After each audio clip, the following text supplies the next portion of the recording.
Ikalabing-tatlong kabanata. Ipinadala sina Bernabe at Saulo ng banal na espiritu. Doon sa Antioch ay may mga propeta at mga tagapagturo na miyembro ng iglesia.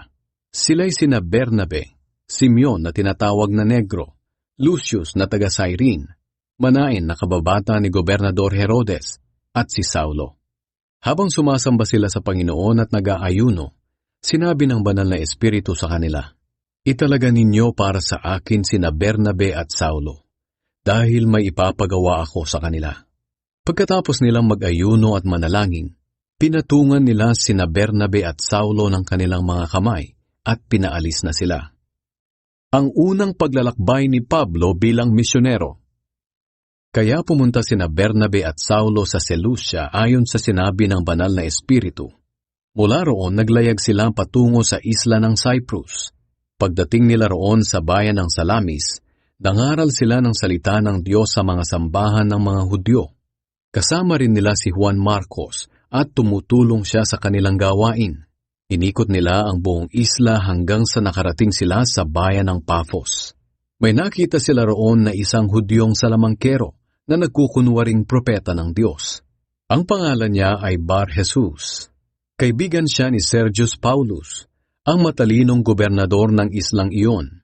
Ipinatawag ng gobernador sina Bernabe at Saulo dahil gusto niyang makinig ng salita ng Diyos, pero hinadlangan sila ng salamangkerong si Elimas. Ito ang pangalan ni Bar-Jesus sa wikang Griego. Ginawa niya ang lahat ng paraan para huwag sumampalataya ang gobernador kay Jesus. Pero si Saulo na tinatawag ding Pablo ay napuspos ng banal na espiritu. At tinitigan niyang mabuti si Elimas at sinabi, "Anak ka ng Diablo, kalaban ka ng lahat ng mabuti. Panay pandaraya at panluloko ang ginagawa mo. Lagi mo nalang binabaligtad ang mga tamang pamamaraan ng Panginoon. Parurusahan ka ngayon ng Panginoon, mabubulag ka at hindi makakakita sa loob ng ilang araw." Dumilim kaagad ang paningin ni Elimas at nabulag siya. Pakapa-kapa siyang nanghagilap ng taong aakay sa kanya.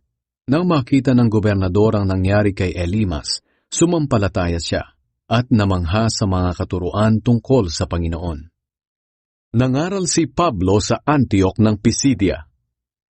Umalis sina Pablo sa Paphos at bumiyahe papuntang Perga na sakop ng Pamphylia.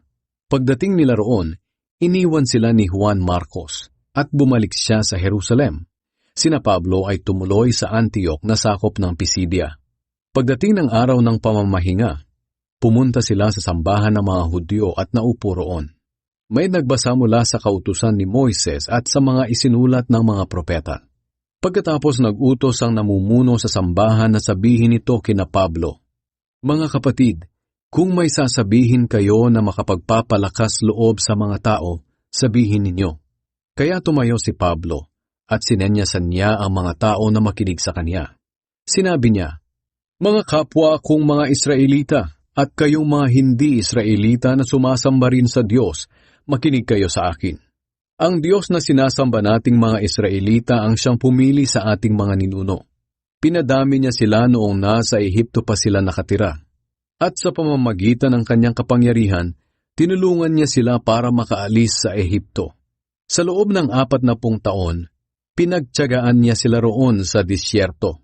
Pagkatapos nilipol niya ang 7 bansa sa Kanaan, at ibinigay niya ang mga lupain ng mga ito sa ating mga ninuno. Ang lahat ng ito ay ginawa ng Diyos sa loob ng 450 taon. Pagkatapos binigyan niya sila ng mga taong namuno sa kanila hanggang sa panahon ni Propeta Samuel. Nang humingi sila ng hari, ibinigay sa kanila ng Diyos si Saul na anak ni Kish, na mula sa lahi ni Benjamin. Naghari si Saul sa loob ng 40 taon. Nang alisin ng Diyos si Saul, ipinalit niya si David bilang hari. Ito ang sinabi ng Diyos, "Nagustuhan ko si David na anak ni Jesse. Susundin niya ang lahat ng iuutos ko sa kanya." Sinabi pa ni Pablo sa mga tao, "Sa angkan ni David nagmula si Jesus, ang tagapagligtas na ipinangako ng Diyos sa Israel. Bago pa magsimula si Jesus sa kanyang gawain, nangaral si Juan sa lahat ng Israelita na dapat nilang pagsisihan ang kanilang mga kasalanan at magpabautismo. At nang malapit nang matapos ni Juan ang kanyang gawain, sinabi niya sa mga tao, "Marahil iniisip ninyong ako na nga ang inyong hinihintay. Hindi ako iyon.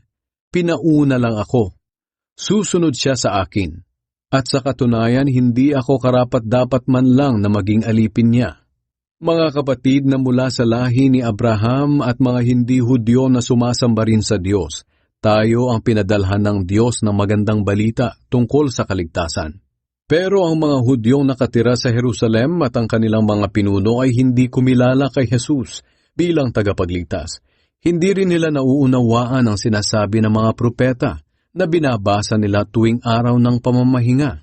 Pero sila na rin ang tumupad sa mga ipinahayag ng mga propeta, nang hatulan nila si Jesus ng kamatayan.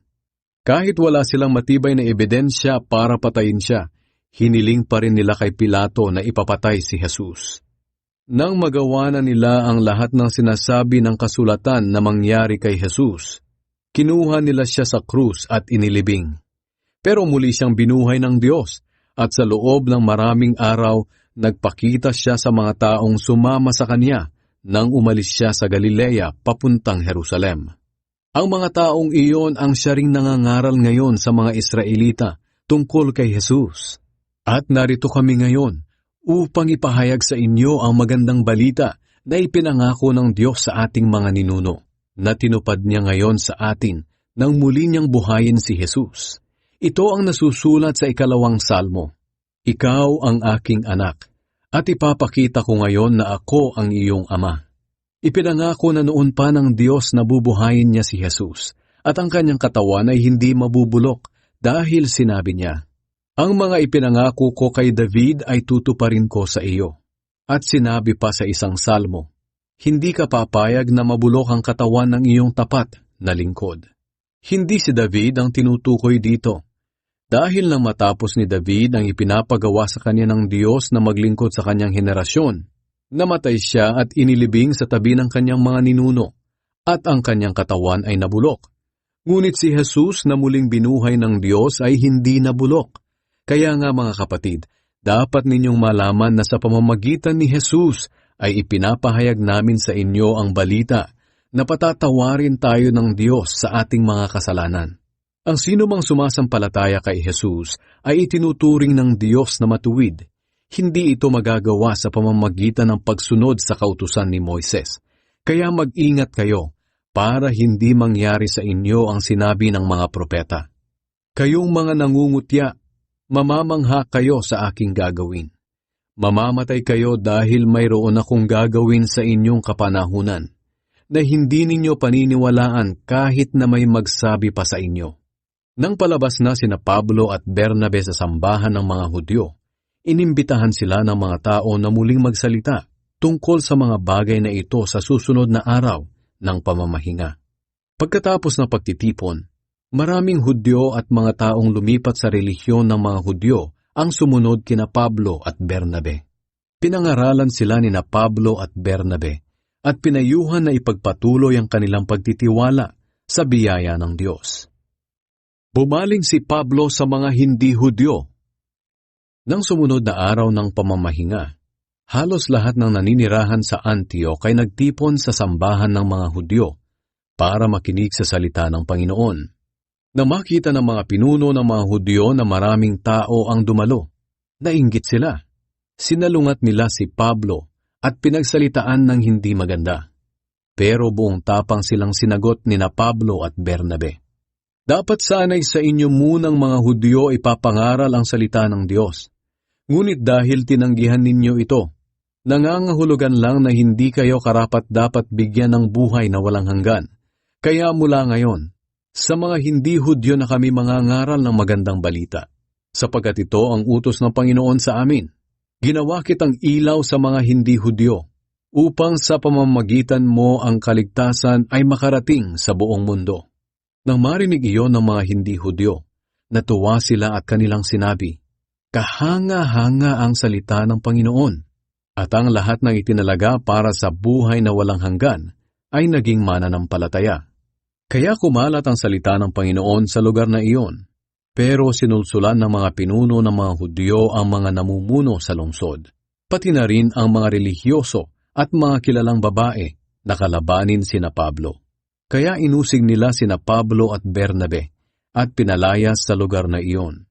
Ipinagpag ni na Pablo at Bernabe ang alikabok sa kanilang mga paa bilang babala laban sa kanila at tumuloy sila sa Iconium. Ang mga tagasunod ni Jesus doon sa Antioch ay puspos ng banal na espiritu at masayang-masaya.